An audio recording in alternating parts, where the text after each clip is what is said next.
Janyimaba David for your brilliant playing of the Yadaki, an absolute pleasure. Yumi Yadung Gadba Dangal Galanga Garalinya, Budhanjima Maranjima, Naraganawali Galamban Nanawawari. Together with Jude Barlow and her daughter Alinta, we are here representing the Ngunnawal community. In the spirit of well-being and coming together, we acknowledge you, the members of the Stolen Generation, from across the many nations of Australia gathered here today on Ngunnawal country. I'd like to acknowledge other Ngunnawal elders here today, all First Nations people as well as non-Indigenous people. I pay respect to elders, both past and present, as well as those stolen and now in the dream time. In saying that, we have recently lost an incredible leader, Dr. Ritchie O'Donoghue, AC, CBE. Like other members of the Stolen Generation, Dr. Ritchie O'Donoghue was taken from her family and home at a young age and raised in an institution. From the age of 2, she was brought up by missionaries at Colebrook, a trailblazer ahead of her time, a trailblazer for the rights of our people, making enormous contributions across the sectors, always pursuing justice and equity for our people, and always with love and compassion. Today, in Yindyamarra, we honour her with a minute's silence, please. Now.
Janyimaba, everyone. Prime Minister Anthony Albanese, Honourable Dr. Kevin Rudd, who will be joining us online, Senators, Ministers and Members of Parliament, First Nations people from across the lands. Michael McLeod, Janyimaba, thank you for what you do each year on behalf of the Stolen Generations. I stand here with you today on behalf of my 87-year-old mother, Senior Ngunnawal Elder Loretta Bell. Mum was forcibly removed at 10 years of age along with her 11-year-old sister, removed from the loving arms of her parents. My grandparents had love in abundance. They worked hard and provided a loving, warm and safe home, and withstanding the attacks of policies designed to treat them as less than. So much love that the names of their 14 children represented the initials L and R, love and romance. My mother has said she is a survivor, and what happened was the result of practices that were designed to obliterate her Aboriginality from her, and not just from her children and grandchildren and so on. And it was also about the many others stolen, and she sends her love to all of you today. Today, in recognising the anniversary of the national apology that began with a very brave man, a man that stood strong, and with him, his companions. They stood strong with compassion and understanding, because we know that with Yindyamarra, love, compassion makes the world a much better place, and how fitting to recognise that today. Gulumban, another important Ngunnawal word, is you, me, we together. It's not about the I, it's about all of us. It has much, much meaning as a collective working together for the well-being of the whole group. A collective identity builds strong, effective, positive relationships, and it's an emotional and evolving process. So Janyimaba, everyone, for being here on Ngunnawal country. In the words of our ancestors, Yumalundi, Darawari, Narawari, Darawari, Galamban, Budinjima, Maranjima, Balanjima, Yango, Danimanyan, Narawari, Galamban, Yarabinyan, Malagani Injala, Marabiji, Malangari Injala, Yinjamara, everyone. Yumalundi, Danarawarari, Darawari. Hello, this is Ngunnawal country. This place is our ancestors' spiritual homeland. Parliament House is built on an ancient law site, and we feel the vibrations of our country that no bitumen or concrete can ever take away from us. Together with you, we are keeping the pathways of all of our ancestors alive, an ancient practice in place since time immemorial. In the words of our beautiful Ngunnawal, senior Ngunnawal elder Auntie Agnes Shea that passed away last year, Ngana Yurabi Kurlili Manangai, you may leave your footprints on our lands, or in other words, welcome to country. Janyimaba.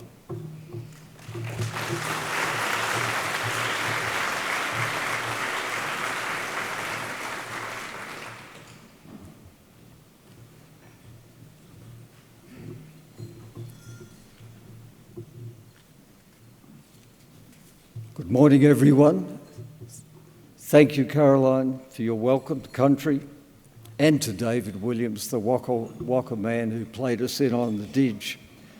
We acknowledge the traditional owners. We acknowledge all of your elders, past and present, particularly those this morning that we think about who committed lifetimes to healing the extraordinary cross-generational trauma of the stolen generations.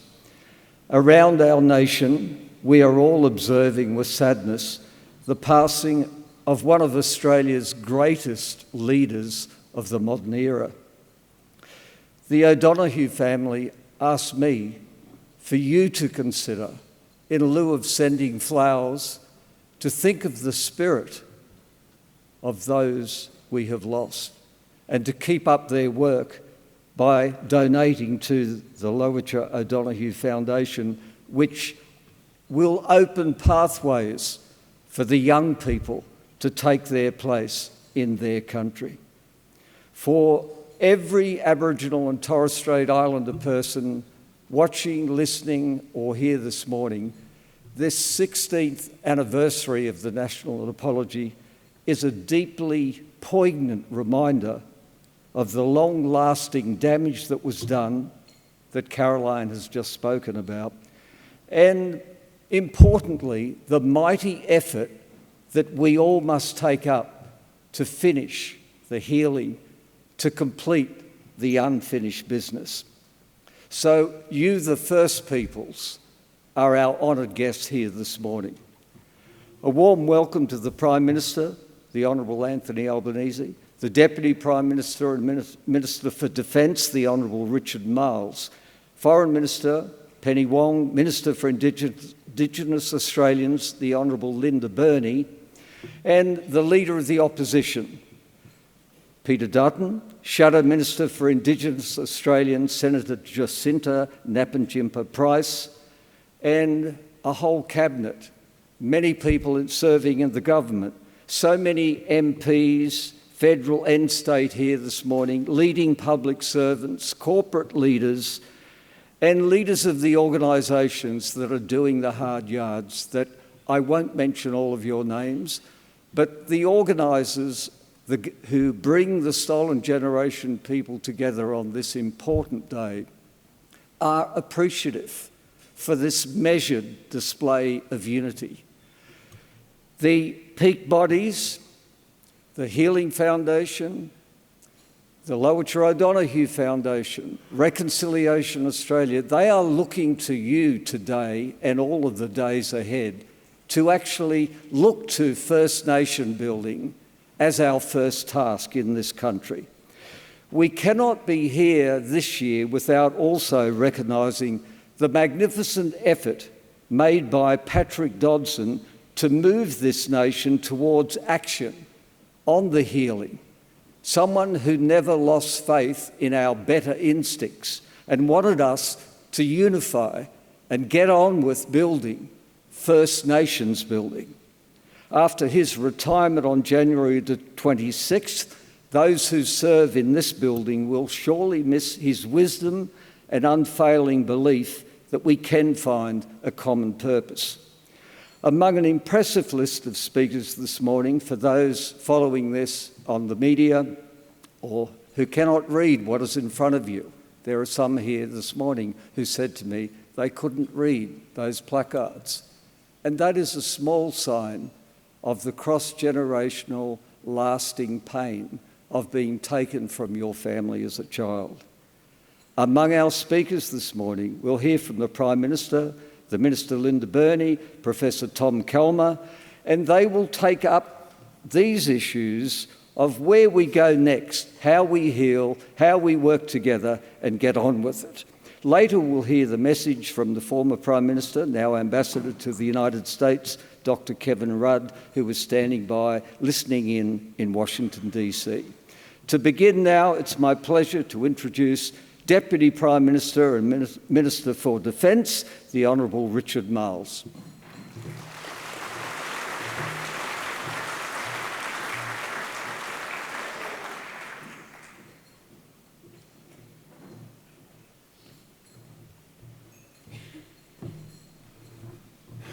Thank you, Jeff. Can I start by acknowledging the Ngunnawal and Ngambri peoples and pay my respects to Elders past and present. Can I acknowledge the Prime Minister, the Leader of the Opposition, Linda Burney, Senator Price, and through them all my parliamentary colleagues who are here today.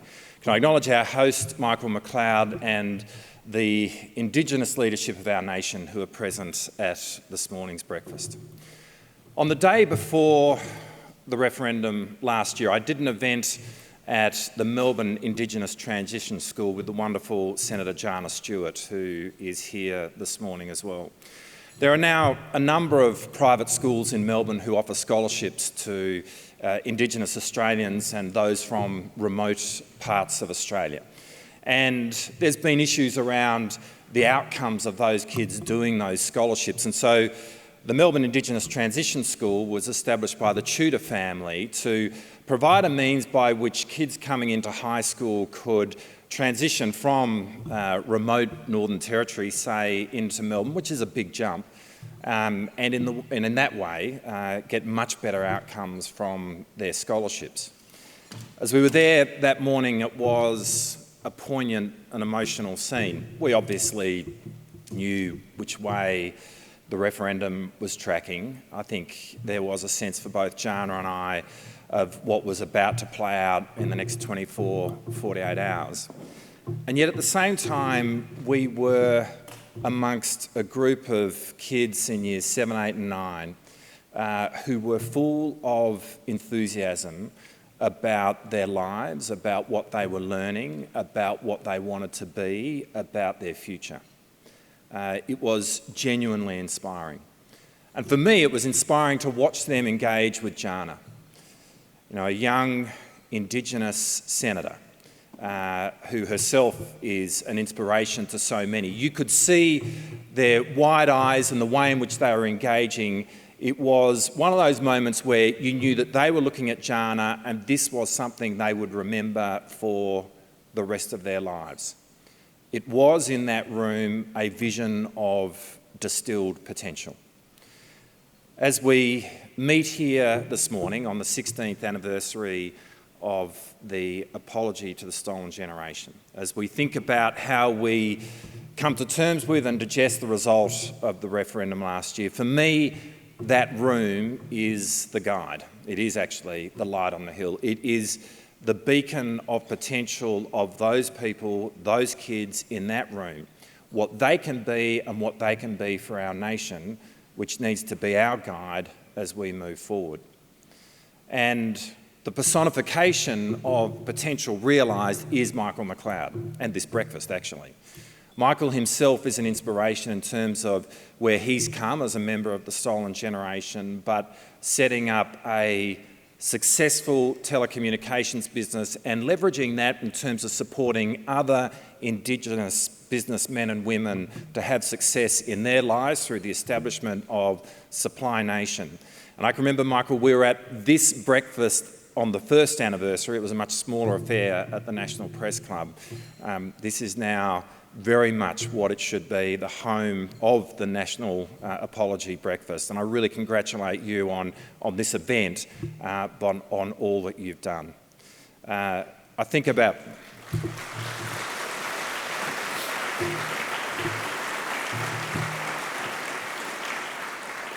As we move forward, I very much think about those kids at MITS.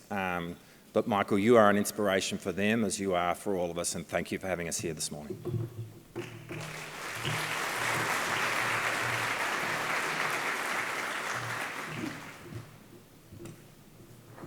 Thank you, Minister. One of the greatest challenges in being Prime Minister of Australia is to lead the country forward towards genuine equality, and that must put First Nation building foremost in the minds of everyone who is in Parliament. Many of us know that when most PMs, but not all, retire, they measure the success of their leadership by how well they rose to the occasion to lead us towards that equality. That test of themselves is not only a matter of conscience, it's a matter that should each one of us apply to see what we have done in being committed to whichever party is in power, to move, to take action, to each do something and unify on this important work. So this morning, in the spirit of unity, let us give some wholehearted, positive support and encouragement on this crucial task to our 31st Prime Minister, the Honourable Anthony Albanese.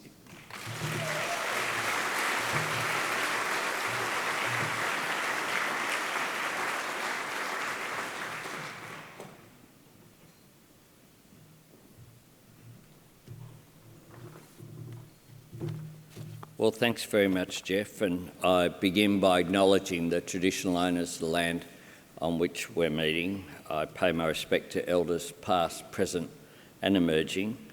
I also pass on my respect to all Aboriginal and Torres Strait Islander people who are with us here this morning, and I particularly want to acknowledge every member of the Stolen Generations who are here with us today. It is such an honour for me to be here with you. Just as it was an extraordinary honour for me to be able to play a part in that extraordinary day 16 years ago. The apology was the very first order of business of the newly elected Rudd Labor government. It was the fulfilment of a priority. It was the overdue acknowledgement of a great hurt. It was the act of a nation that would no longer turn its back. And it was our ears and hearts finally opening to all who had for so long been telling us a difficult truth. Survivors speaking for themselves, speaking for those who couldn't. Our nation was lifted by the courage of everyone who spoke up, everyone who told their stories and took on the burden, and so often, of course, the trauma of revisiting their childhood. And courage is what we saw in every member of the Stolen Generations who came here that day and faced the very institution that had failed you and failed you profoundly. Alongside your courage, you showed us a grace almost beyond imagining. Perhaps most importantly, you showed us that when we have an honest reckoning with the past, we give ourselves a better future. And a big part of that is the healing that began 16 years ago with just one word: sorry. It's easy now to remember that the uttering of that word by an Australian Prime Minister was not inevitable and was controversial at the time. It was the right thing to do. We always talk about healing in the present tense because it is ongoing. It is, in every sense, a work in progress, a task that takes in not just our history, but also our future.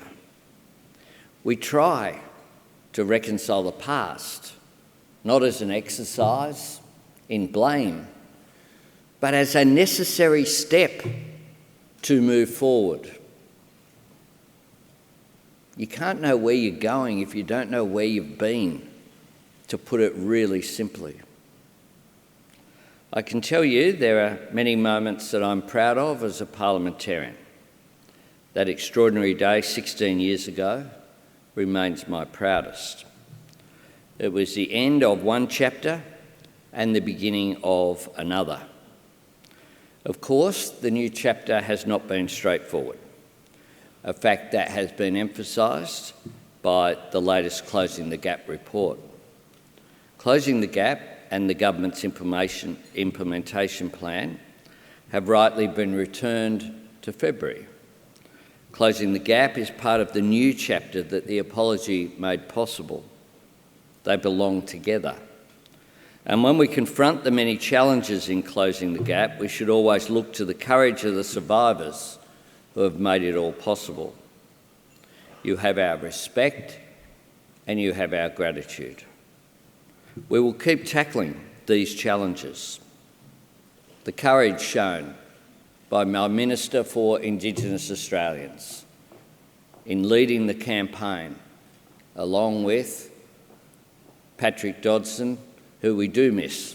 Indeed, Jeff, I assure you very sincerely his wisdom in this building. The courage in taking forward a referendum to recognise First Nations people in our Constitution in the form in which they themselves requested through the gracious Uluru Statement from the Heart is one that was a necessary step going forward as well. We were disappointed by the result. We respect the outcome, but it does not diminish one bit our determination to listen to First Nations people about how to close the gap. It was never the end. It was the means to the end. The end is reconciliation. The end is closing the gap in life expectancy, in education outcomes, health outcomes, housing outcomes. This gap in all of these areas diminishes us as a nation. And the Productivity Commission, no less, has confirmed that the key to advancing is indeed listening to people who are directly affected as we move forward. So we will keep tackling these challenges. We will continue to work each and every day with our commitment to First Nations people and to reconciliation, undiminished, empowered by the courage of those First Nations people who I was proud to stand with, and humbled by their grace and dignity during and after that referendum campaign. I do thank every single survivor who showed us a new path ahead. We will keep walking along this path, and we'll do so together, because I firmly believe that the Australian people want reconciliation, that they want us to move forward as a nation, and they recognise that the gaps which are there in so many aspects, and we know, we'll hear later today, only 4 of the 19, only 4 out of 19. That's not a pass mark for us as a nation. And all of us, regardless of where we stand on the political spectrum, need to recognise that we need to do better. We must do better, because First Nations people deserve this. But the Australian nation, founded as we are on the concept of the fair go and respecting each other, regardless of our origins, deserves this as well. Thank you.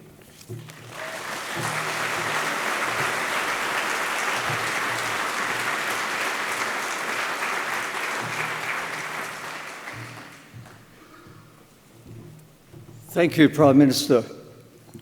That perseverance and determination is the spirit of our gathering this morning. It's personally inspiring for me to know that Shannon Dodson has taken up the leadership of the Healing Foundation, which is so focused on the work of the stolen generation. As the daughter of the wonderful Mick Dodson, first Aboriginal lawyer, the man that co-authored the Bringing Them Home report, you can see how within family we have the ability to keep that perseverance, that determination that all of those that we are losing now wanted for this country.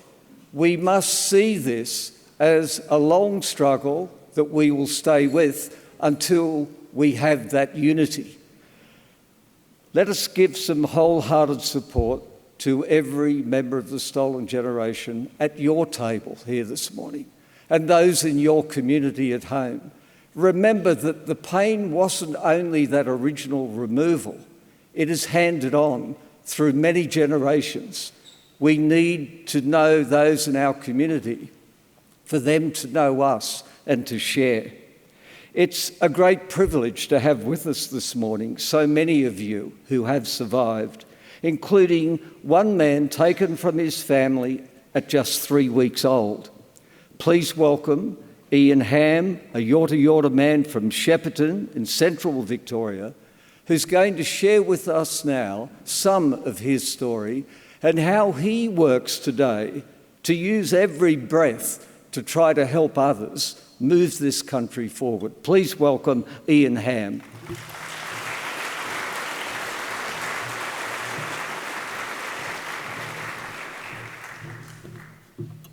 Thank you for that, Jeff, and it certainly is a privilege and an honour to be here.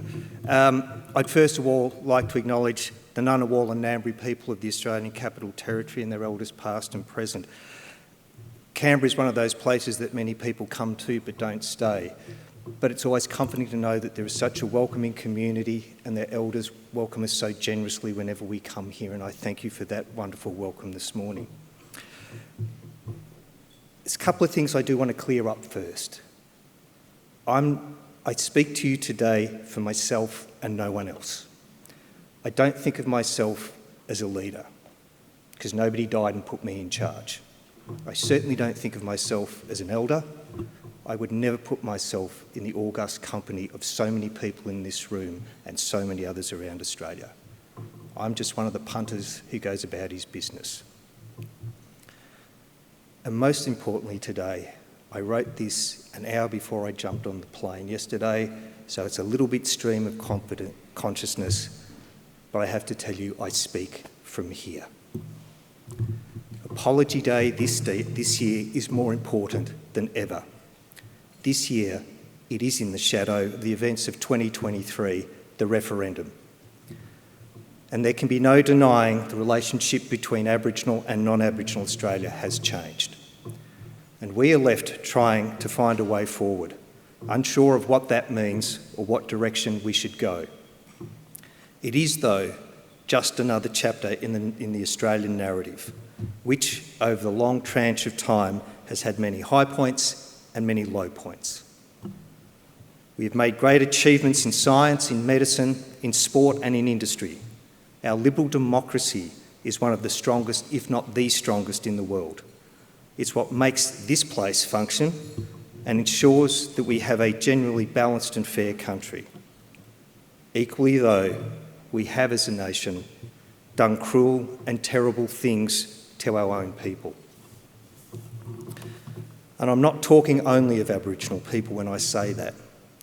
Last week I attended the apology by the Victorian Parliament to the people who were in the care of the state up until 1990 and subjected to horrible treatment and conditions.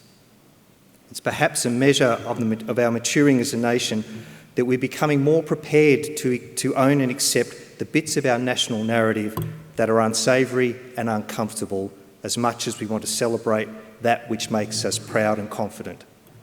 And part of this maturing is the responsibility to bring relief to those who've been hurt in the name of the expectations of the Australian people and society at large, not just governments, because in fairness to governments, they only reflect the societies that they serve. The most obvious and relevant form of relief is financial compensation, and in this case, for the stolen children. And I use the term stolen children deliberately. Members of the stolen generations makes it sound a little bit like a club. Trust me, it's not a club anybody wants to belong to. We are the stolen children. It is true that the Commonwealth and some states have instituted stolen generations redress schemes. It is also true that only 2 of those schemes can be regarded as sufficient, these being the Commonwealth scheme and the Victorian scheme. Both schemes are appropriate, inclusive and resourced. That leaves 5 states who have either had insufficient schemes or done, to this point in time, nothing at all. New South Wales, South Australia and Tasmania have all had schemes that can at best be described as ungenerous and poorly constructed, or perhaps more accurately, and remember I'm speaking for me and me only, tight-fisted and mean. And both Western Australia and Queensland have to date done nothing, as if doing nothing is an acceptable outcome. It is not. They say when you come to Canberra, make sure you have an ask. I have an ask. But you can assure the Treasurer it's not about money. I have an ask making an appeal, not to those state governments, for they probably wouldn't listen to me anyway, not to the Prime Minister nor the federal government. My ask is to the Commonwealth Parliament, or more specifically, every parliamentarian. To every member of the House of Representatives and every senator, I ask you, I personally beg you, to talk to, engage with, lobby, hassle, hustle, badger, bludgeon, I not really care, the premiers and governments of Western Australia, Queensland, South Australia, New South Wales and Tasmania, to establish or revisit their stolen generations redress schemes and get them to the benchmark of the Victorian redress scheme, imperfect as it may be. Given that I helped set up the Commonwealth and Victorian schemes, I'm happy to help those states too. And I'll even do it for free if that's what it takes to get it done. To be clear, this is not a deficit reduction or a closing the gap measure. It is simply a measure of our common civility as a nation and to our fellow Australians, and to us as the Australian people. It is so we can look at ourselves in the mirror of truth and see the better angels of our nature. It is the right thing to do. It is the decent thing to do. Which brings me back to the reason we're here today, the apology delivered by then Prime Minister Kevin Rudd, and its importance now more than ever. Like many in this room, many of the stolen children here today and around Australia, I didn't believe it would ever happen until it did. The entire apology, and particularly the words, "We say sorry," are probably the most significant to ever be spoken in this building by anyone. That day is still, for me, a high point in the possibility of who we might be as a nation. It reminds me that even in the uncertainty of the place of my people in post-referendum Australia, hope lives. I look around this room and I see other stolen children, and it reminds me that hope lives. The simple fact that you have all come here this morning and there are other apology events across the country today reminds me that hope lives. And as long as there are people of kindly disposition and good intent, then hope will always live, and there must be better days ahead. It's just that we have to find them. Ladies and gentlemen, enjoy your breakfast. Thank you.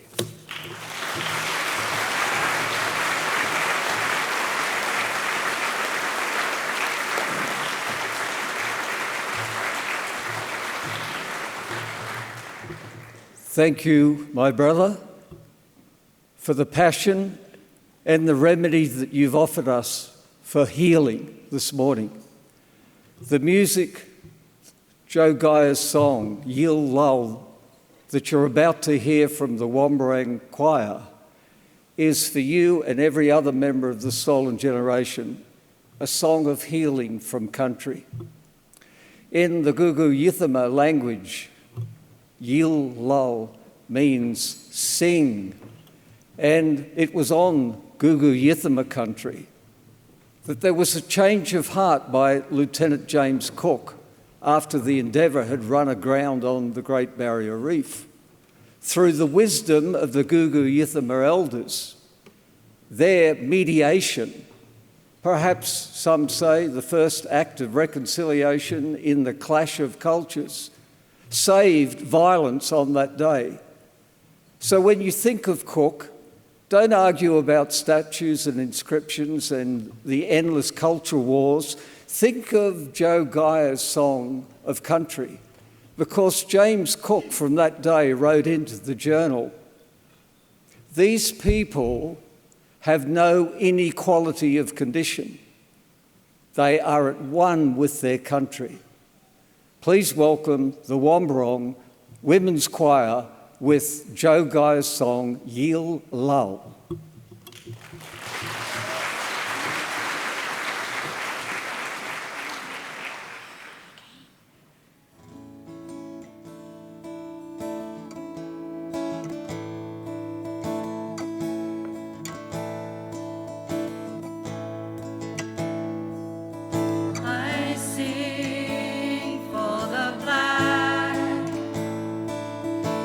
People of this land.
For those of you who have not heard before the Womberang Women's Choir, they come together with different levels of musical and singing experience, but the ANU School of Music Open Colleges program helped make this happen. They are funded by Arts ACT.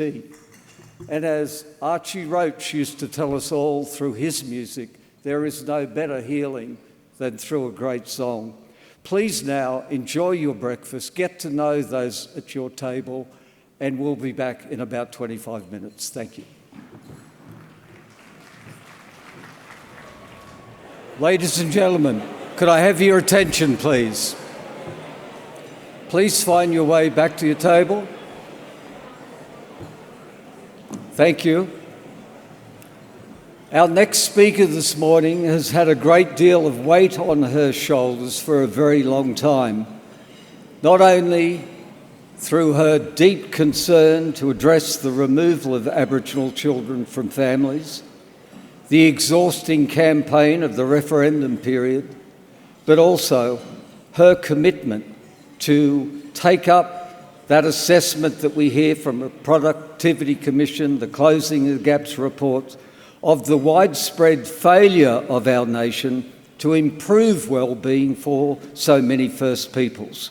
We need to change that, and we need to support the Minister working on that front. Please welcome the Minister for Indigenous Australians, the Honourable Linda Burney.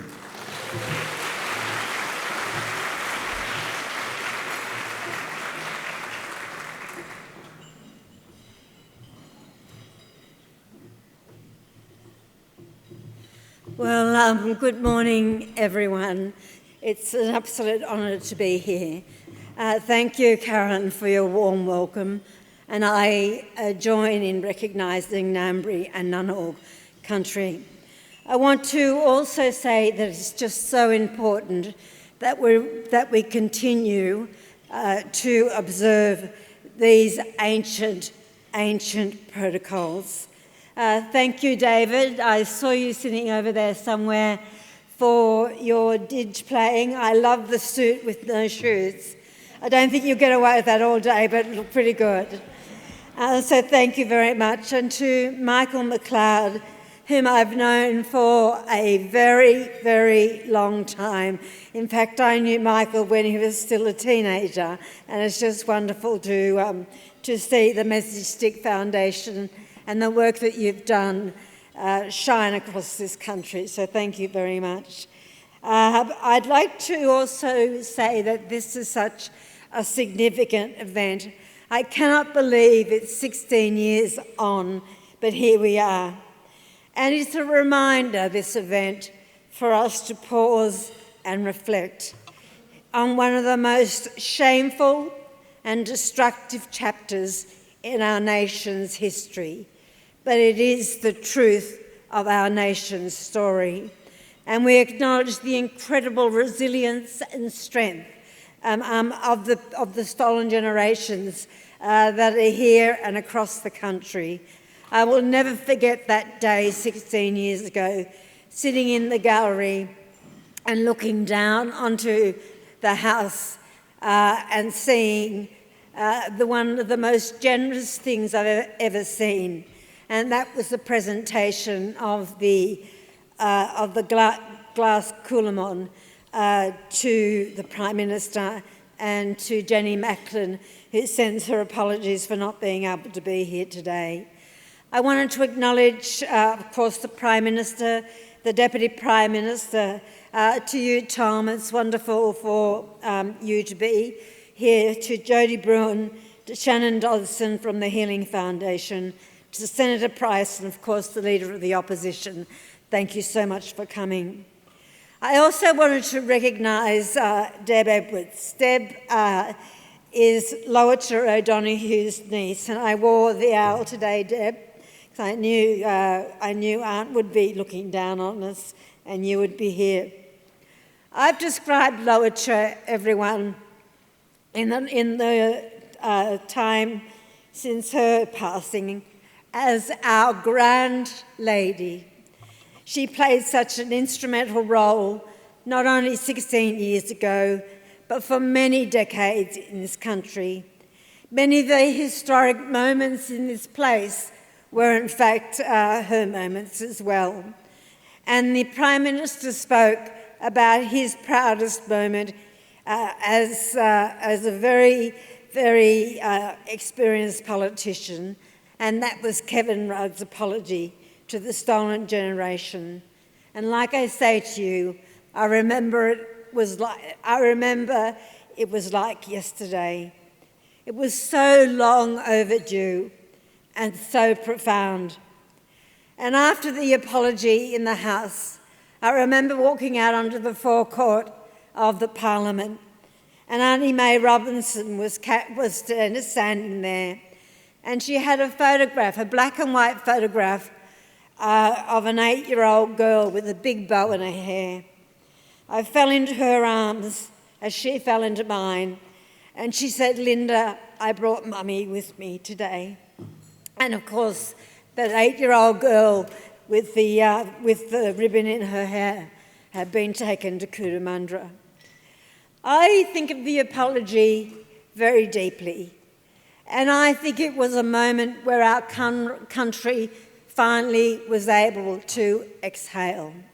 There had been years of denying that the apology was necessary, and we held our breaths. But when the apology happened, we started to breathe again. It was about the true history of our nation. It was about healing and moving us forward.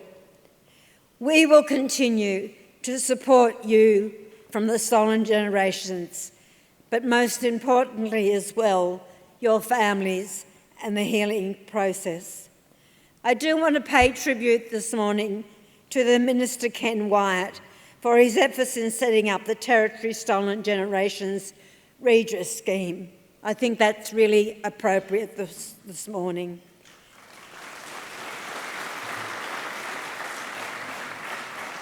That scheme has helped 1,400 survivors and more to come. The pain and the trauma and the intergenerational passing on of that trauma is a reality. The national apology brought us closing the gap, and today, as the Prime Minister has said, we will hand down the latest report at midday. It will include some new initiatives, but that's for midday. I know there is so much work to continue to do, but we are committed to working with First Nations people. Finally, everyone, I want to again acknowledge members of the Stolen Generations here today, and thank you, so many of you, for saying hello. But also thank you everyone else that's come along to show your support. There are many parliamentary colleagues from all sides of the House, from all parties, and some not from parties, but independents. And your support is so important. It says something to the people that we are honouring today. We are honouring the stolen generations for your strength, your survival, your resilience. Our nation needs to hear your stories because it's part of the story of our country. It is not ancient history. It is so, so, so close. And as a government, we will continue to listen to you. But we must use this anniversary to educate Australians about the truth, because truth will bring a realisation, and it is so crucial to us as a nation. We must also continue to support you and work towards a better future, a future that includes every single Australian understanding the truth of our nation. Good morning, and thank you all so much.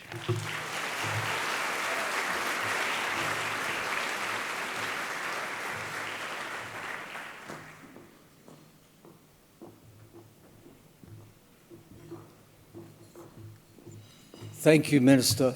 Yes, the truth has a power and a beauty of its own, and there is no better way to heal than for people to learn the truth through listening. To maintain the truth-seeking, the struggle for rights, dignity, justice, we need to show confidence in emerging leaders, in younger people who use their extensive education, all that they've learned, not only in the classroom, but from the wisdom of the elders, using that education to bring the change and make a telling difference in this country. Our next speaker is a Career Trackers alumnus, I think impressively educated across law, energy, environment, financial services and journalism. Please welcome Dunghutti and Biripi Man, a director of the Nous Group. He's now working on Australia's net zero transition, and he has a personal family story. Please welcome Eamon Ritchie.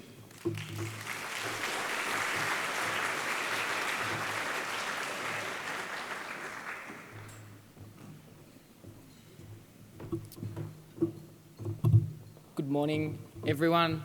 I want to first thank Dr. Hughes for the welcome to country. I'm a Dunghutti and Biripi man, but I spent most of my life growing up in Canberra. I just want to acknowledge the completely welcoming environment that I felt from the Ngunnawal and the Ngambri people, and acknowledge the continuing contribution they make to this city and the community we live in today. It's a fantastic opportunity to be able to be here today to celebrate what is a really momentous occasion in Australian history. When I was asked to share a couple of remarks, there were two stories that came to mind immediately that I'd love to share with you all today. And these two stories collectively, I believe, illustrate the importance of these moments in our continuing reconciliation journey. So, story number one, and fittingly it starts with the apology itself. I was in high school and my school decided that they wanted to give us all an opportunity to be a part of this moment in Australian history. And so lessons were paused, the TV got wheeled out, and we were all getting ready to sit down and watch the apology live. Now, as a young Aboriginal man whose pop and his sister were parts of the stolen generation, this was a moment that I personally was really excited for. Unfortunately, that sentiment wasn't matched by all of the members of my class. I remember many remarking with annoyance, why are we doing this? What's the point? It happened so long ago, why don't people just get over it? Or I didn't do anything wrong. And so what is and should be a happy, joyous memory, one of reconciliation, is one that I look back on with a mixture of emotions, but primarily fear, anxiety, and a little bit of rejection. Now, we're here to celebrate this moment, so I promise I won't leave it on such a disheartening note. And so I'll move on to story number two, and I promise it gets hopeful. It was about 6 or 7 years later. I'd finished high school, I'd started university, and I was doing an internship with a fantastic First Nations lawyer, Terry Janke. As part of that internship, I was talking with some students. They were in high school, I think year 10, the same as I was all those years ago, and we were talking about the apology. Now, armed with the experience of my past, I went into that conversation expecting again to feel anxious, to feel fearful, and to feel rejected. But the conversation that we ended up having couldn't have been further from what I imagined. These young people remarked with embarrassment at how it took us so long and there was such pushback to apologise for a series of policies that were so clearly harmful and instituted over an extended period of time. It wasn't fear, it wasn't anxiety, it wasn't rejection, it was empathy and acceptance. So, collectively, these two stories tell me a couple of things. And the first is the fundamental and profound power that leadership can have in changing perspectives, and how those changed perspectives can create a more empathetic and inclusive environment for all people across Australia. And then the second is that I think back over the 12 months that we've just had and how often I felt like I did in that classroom all those years ago. We were having a really important conversation about reconciliation, one that we needed to have and need to continue having as a nation. And as part of that conversation, at times, I felt fearful, I felt anxious, and I felt rejected. But this is a story of hope. And so when I look forward, I know, because I've seen the power of what leadership can do, that with strong leadership that sets a really positive vision for the future of Australia, that in 6 or 7 years' time, when I'm having an inevitable conversation about reconciliation, that I won't have to feel fearful, anxious, or rejected, but I can feel accepted as part of an Australian community united by a collective energy and determination to not miss another opportunity for reconciliation. And so when I look around at this room and see all of the important, influential leaders present here today, I'm filled with hope. But also, I have a request. And that request matches that of Mr. Hamm earlier on. Use those positions, use that influence to continue this journey of reconciliation, to create a better future for others in Australia, so that students in their classroom don't have to feel fearful, anxious, or rejected, but can feel accepted. And we can take another step forward on that journey of reconciliation. Thank you.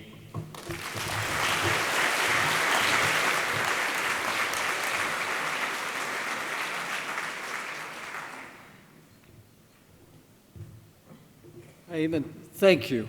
Great speech.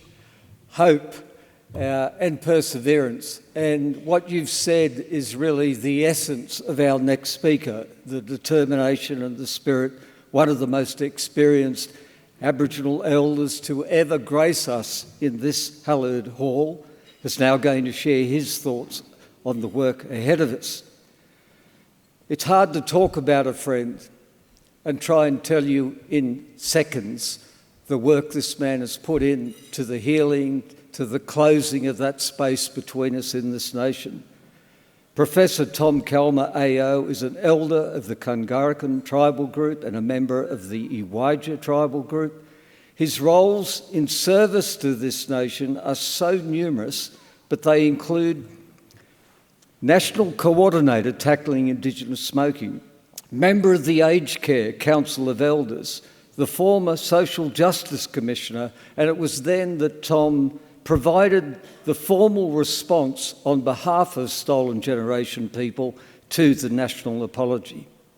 Having known Tom for decades, I've got to add, it's his commitment to seeing well-being will only change if we recognise scientifically, with evidence, the underlying social catastrophe that we've allowed to just fester. We've got to use the science, the learning and the research that those people call social determinants. But to me, it's that fourth world poverty that in our nation exists alongside the prosperity and general well-being of one of the happiest countries on earth. Tom is determined to see us use the change of those social determinants because it offers a recipe for an improvement in well-being for everyone in this country. Please welcome Professor Tom Calma.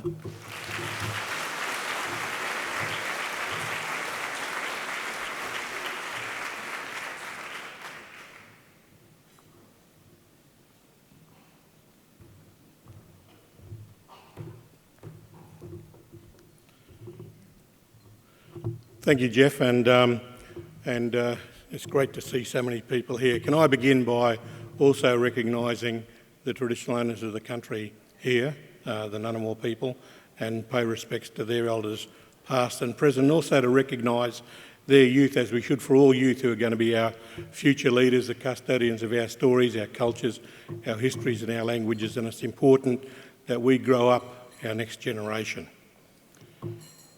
Prime Minister, in absentia, members of the Stolen Generation and friends.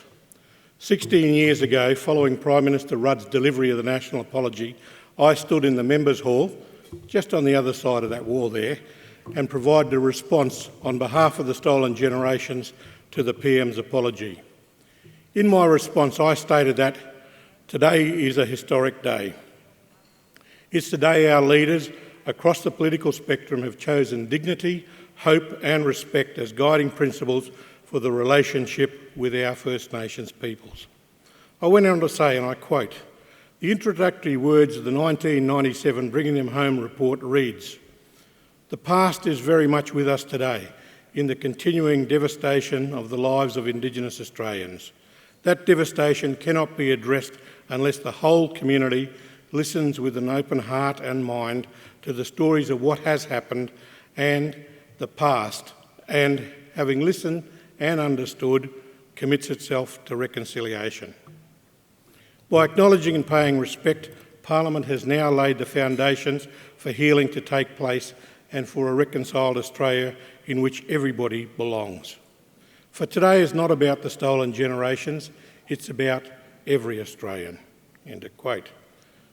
Today's actions enable every single one of us to move forward together with joint aspirations and a national story that contains a shared future and a shared past.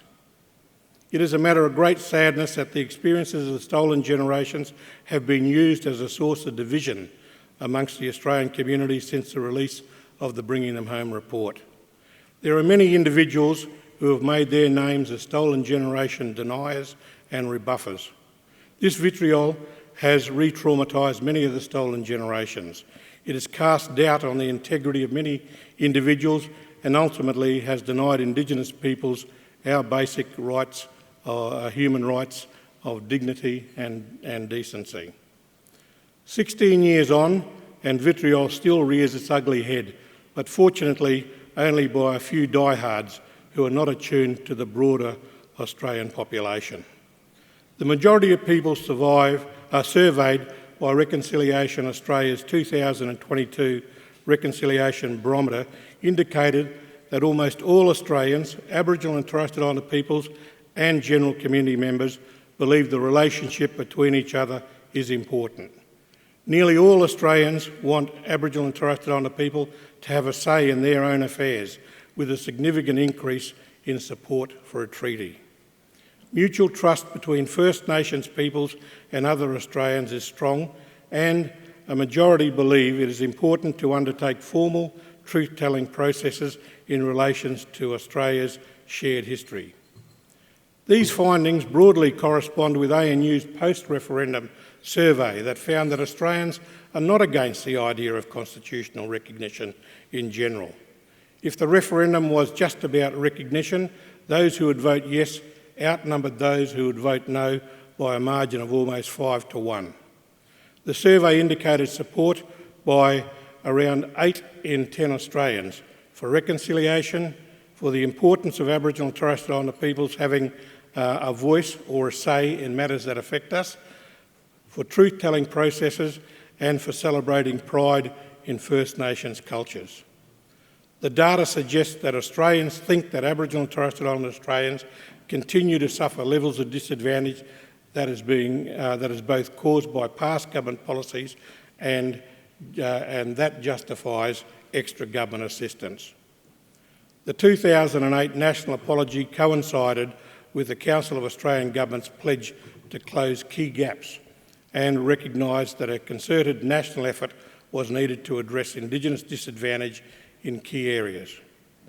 Prime Minister Rudd in 2008 said, "The time has now come for the nation to turn a new page in Australia's history by righting the wrongs of the past and so moving forward with confidence to the future." He said, "We apologise for the laws and policies of successive parliaments and governments that have inflicted profound grief, suffering and loss to these, our fellow Australians." 16 years on, we have a national agreement, 19 national socio-economic targets and a coalition of peaks comprising more than 80 Aboriginal and Torres Strait Islander community-controlled peak organisations and members. The coalition of peaks can only do so much. Government partners need to be bold and break down the systems, structures and beliefs of the past to implement and achieve Priority Reform 3, that is, to ensure mainstream government agencies and institutions that deliver services and programs to Aboriginal and Torres Strait Islander people undertake systemic and structural transformation to contribute to closing the gap. Now is the time for all members of parliaments in all jurisdictions to set aside party politics and to work with Aboriginal and Torres Strait Islander peoples to close the inequality gap within the next decade. Hear what the majority of Aboriginal people and Torres Strait Islander people told you through the referendum process. The status quo or piecemeal and uncoordinated efforts are not enough. Hear us and work with us. Thank you.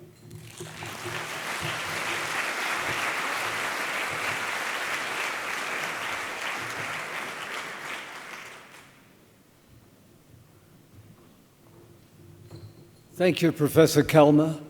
An illustration of the work still to be done that Tom has outlined is that each year we forget that over 20,000 Aboriginal and Torres Strait Islander young people are in out-of-family care.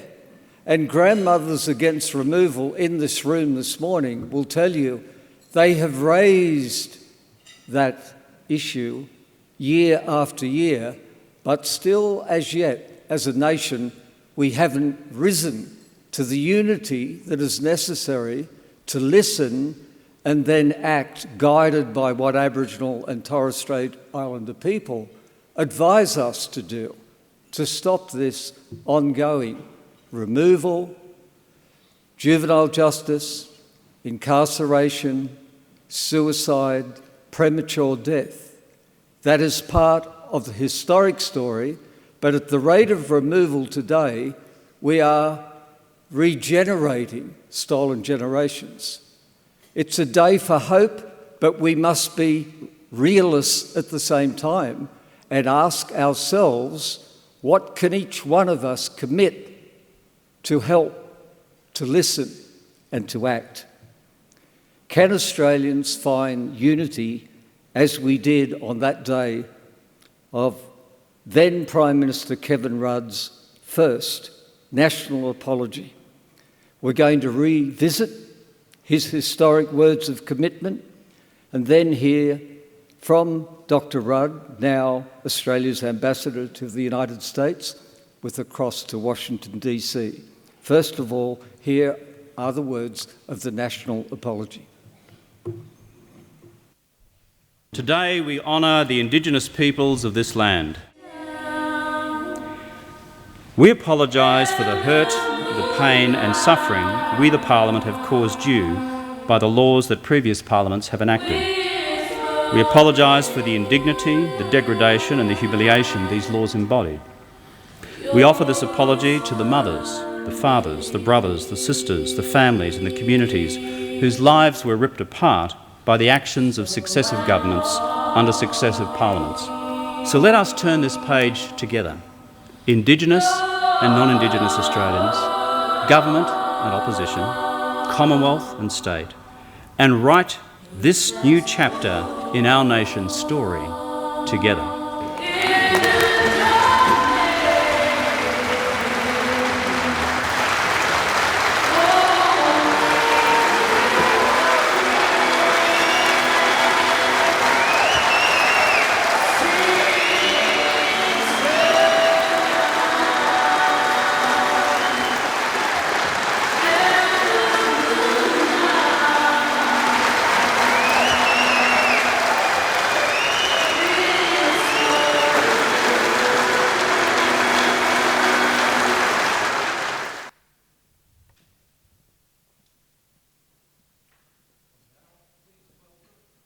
Former Prime Minister, please welcome Good former morning, Prime Minister in Canberra.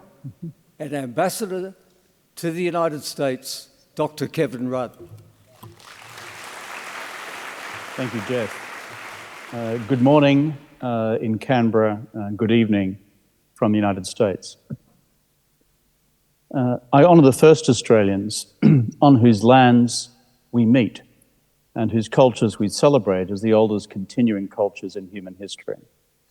And I acknowledge in particular the stolen generations and all Aboriginal people who join us around our great nation, Australia, and indeed around the world today. I acknowledge also the Prime Minister, the Deputy Prime Minister, Minister Linda Burney, the Leader of the Opposition, members of the Cabinet, members of the Parliament, gathered together in Canberra. I acknowledge also Ian Hamm from the National Healing Foundation and his injunction to us all today. I acknowledge my colleagues from the National Apology Foundation and also Message Stick and the indomitable, indefatigable Michael McLeod, whose dedication to the hosting of this breakfast each year causes us, requires us, forces us to reflect again on the continued imperative of national reconciliation for Australia. I'm sorry I can't be with you in person. I'd like very much to be. But even from here in Washington, D.C., I sense a particular loss on this day, and this anniversary of the apology. It's the first we celebrate in the absence of that truly great Australian, Dr. Lowitja O'Donoghue. Our nation has lost a remarkable woman, a beautiful human being, a leader for all Australians, black and white, and we mourn deeply her passing. She was central to the campaign for the apology over many years, even when it seemed Canberra had shut its ears and all hope was lost. These were the days when some still denied the very existence of the stolen generations, and that was despite the fact that there was irrefutable documentary evidence, records, that children were in fact stolen from their families. Lowitja understood the power of telling the simple, unvarnished truth about our history, because the simple truth is our history shapes our future. And if we don't have a shared understanding of our history, of what we have done right together and what we have done wrong, we cannot build a shared vision for the future. Lowitja understood that just as you can't build a strong house on a weak foundation, you can't build a strong nation on uncertain footings. Lowitja was the embodiment of sublime determination, personal grace, a woman of great distinction, and an abiding passion for social justice. In other words, she was the very best of all of us, the very best that is Australia. And that determination is one of the reasons we are all gathered here today. Just moments after I delivered the national apology 16 years ago, Lowitja and I embraced on the floor of the Parliament. I remember it as if it happened yesterday. I remember also the look of sheer delight, unrestrained delight on her face that day. She said to me, "Wonderfully done, Kevy, only 200 years too late." That's her way of handling things. A word of encouragement, a compliment, reinforced with a good solid whack. That was our Lowitja. And many of us, as you know, also knew full well that Lowitja herself had been stolen from her mother as a toddler and put into a mission. When she left that institutional home, the matron told her she wouldn't amount to anything. Well, those self-satisfied, judgmental, and downright cruel remarks only served to make Lowitja that much more determined. It's a sad thing that Lowitja did not live to see constitutional recognition. Aboriginal people today are hurting. They are hurting again. And we've heard something of that this morning.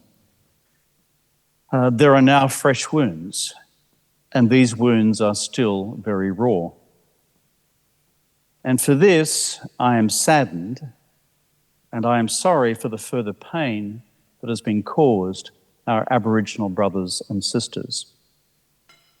But I have no doubt that if today Lowitja was still with us, she would be urging us to once again put our shoulder to the wheel, just as she had done over a lifetime, to keep working on the hard business of reconciliation, to keep working on the hard business of closing the gap, to keep working on the hard business that lies in the question of treaty. It's all too easy to become downcast in the face of adversity. But as Martin Luther King reminded us, the arc of history bends slowly toward justice. But it doesn't happen of its own accord. It happens because women and men of good mind, of good heart and goodwill choose to make it happen. They choose to make it bend. And everywhere around this country, our fellow Australians are working on the front lines today to do just that. One of the National Apology Foundation's projects in the past year has been a podcast called Listen, Learn, Respect. It's a series of interviews with Aboriginal and Torres Strait Islander leaders doing that hard work, often in obscurity, a long way away from the nation's television cameras, to close the gap.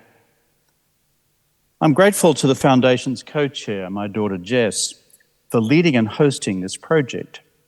It's about hanging a lantern on the things that work and the things that do not work in closing the gap. And whatever the area of endeavour, whichever closing the gap target we happen to be focused on, the message of local Aboriginal people has been the same. The difference so often between success and failure has been local self-determination. Trusting Indigenous communities and organisations to make decisions on the ground that they believe will work for them. You see, there are no silver bullets in this business. There are very few universal policy formula across our vast nation that will work and across so many Indigenous groups that make up Indigenous Australia. It's what works locally under local Aboriginal leadership that matters. Autonomy and local decision-making is the essential ingredient. For example, you can see it at work in healthcare. When a patient is treated by a local community-controlled health organisation, peer-reviewed evidence shows that community-controlled services achieve far better outcomes for far less money. For services delivered by community-controlled health organisations, these are 50% more effective in health terms alone than those performed by mainstream clinics. And they're also 23% better at attracting and retaining clients. And there are flow-on impacts for Indigenous employment, for Indigenous education, and for social mobility. And therefore, the government's decision to more than double its pre-election commitment to build and refurbish critical health infrastructure at no less than 17 community-controlled organisations across Aboriginal Australia is a great step in the right direction. Remember, my friends, the apology had two parts.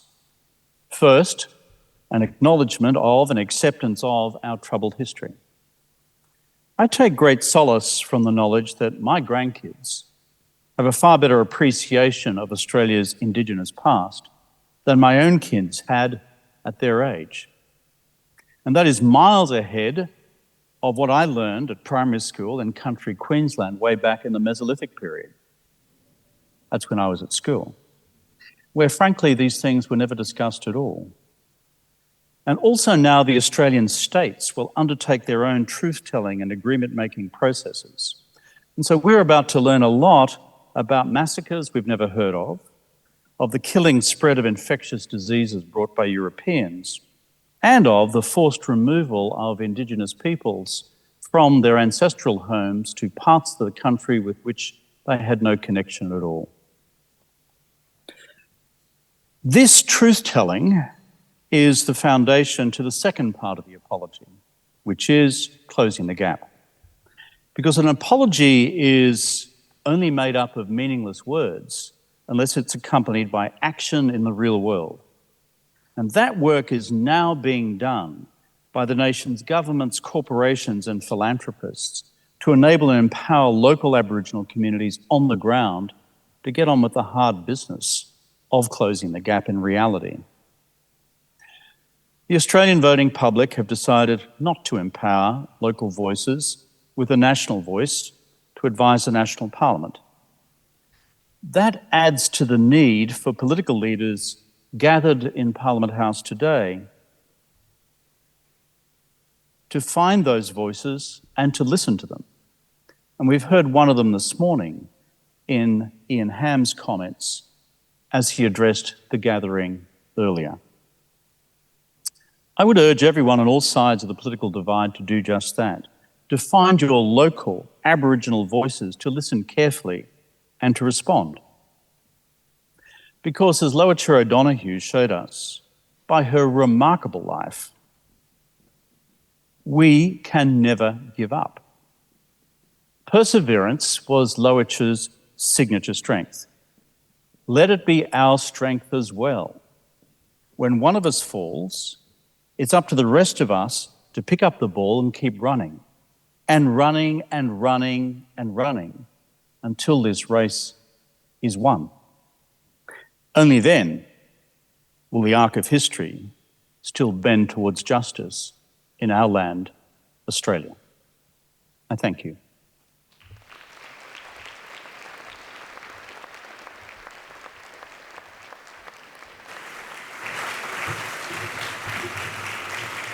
Thank you, Ambassador Rudd, and we wish you and your partner Torres great health, be safe, and great success in your important work in Washington. Could we thank once more Dr. Kevin Rudd?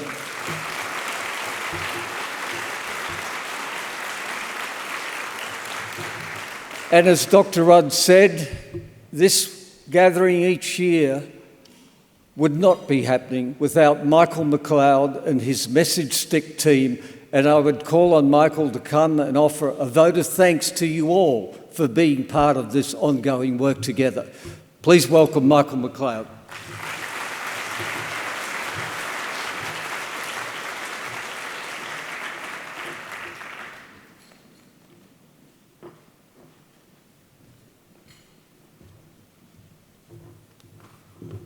Lucky last. I get to do the vote of thanks, and it's the final statement here, and I'm going to keep it really short. But the thing I would like to just preface is I've got an amazing script writing team, and I can't read it all because we don't have the time, so sorry. Please, I'd like to acknowledge the land that we are on and the Ngunnawal, elders and custodians, for allowing me the opportunity to share this with you. I also would like to thank all the members of the Stolen Generation for being here, because this is your event, this is your opportunity, wherever you're sitting, to speak to those who are decision makers. And that is fundamentally what we're doing here. We're trying to sway and change the mindset of Australians through politics, through our industry leaders. So please, in the very short time we have here, please speak with them. I'd also like to say to all the speakers who were up here, from the Prime Minister, Deputy Prime Minister, Linda Burney, to Tom Calma, to our young speakers as well. I've got to say Ian Hamm, wow, powerful. To Eamon Richards. That's right, I got it right. I've got to say thank you. If ever I thought there was, from our young people, our future leaders, or our leaders now, we're in good hands, and we will continue to be. I'm going to move on really quickly. Sorry about this, Laura. I'd love to read out this, but I can't. But I've got to say, for my team who help me every year to put this on, Helen, thank you so much for what you've been able to do. She's the CEO of Message Tech. So I've got to thank you. It's an amazing thing. To Greg, to the team, I can't name you all, I don't have time, but I want to thank you so much. To Robin and Vesna and Christine who attended, thank you so much for being here with me, way up the back there. So I will say the referendum was a hard pill to swallow, but it doesn't matter in my view. We move on, we make change. We decide how we move forward. And from my point of view, the first ones who I'm going to target personally are our youth. Those who are disengaged with our communities, with our societies, Aboriginal youth, who are wondering what the hell, what is their space now? What is their place? And that's my focus now by setting up the Message Stick Youth Foundation. And that's something that I'll come and see you all about in the future, because I'll need your support. Be you a politician or be you a corporate Australia or business, it doesn't matter. And that's where we really need to, I think, is focus on, again, looking at our young Aboriginal youth, making sure they've got opportunities to become the future leaders in Aboriginal Australia and to take us into the future. So thank you once again for being here, and I'm sorry I couldn't get around to meet you all. So, yeah, thank you.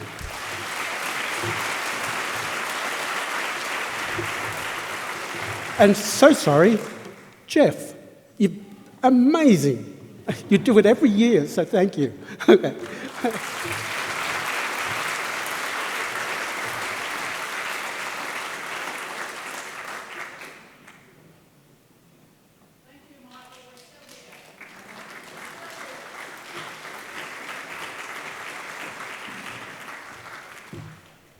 So through all of our long goodbyes, let me leave you with this. Those flowers on the tables come from many parts of the country, as we all do here. Please, especially those of the stolen generations, take those flowers. Stay together, stay in touch, call one another, and we'll see you down the track with all of the good work that remains to be done. Thank you for being here this morning, everyone.